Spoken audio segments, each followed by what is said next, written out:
I'm on the road this week out visiting DA Davidson offices, but wanted to take a moment to talk about the current environment. Russia's invasion of Ukraine has created fear and uncertainty in financial markets, and this includes a drop in both the widely followed S&P 500 equity index and other global equity indices. In addition, oil prices have spiked higher, and demand for U.S. Treasury bonds has driven interest rates a bit lower.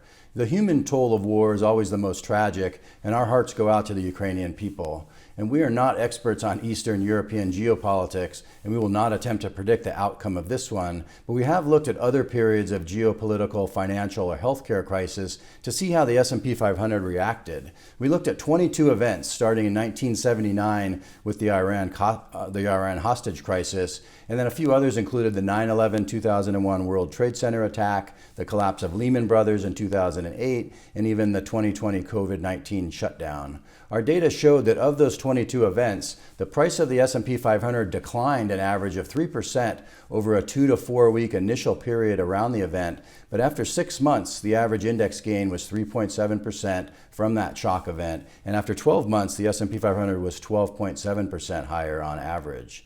But in 11 of those events, the initial market reaction was positive. So we also isolated the 11 events that had an initial negative reaction. And in that group, the S&P 500 decreased by 9.5% on average initially and was still down 2.3% after 6 months. But by 12 months, the index was 9.9% higher from the shock event on average. So through March 1st, 2022, the S&P 500 was down 3.8% from February 16th when Russia first began moving troops into Ukraine. And year to date through March 1st, the S&P 500 was down 9.7%.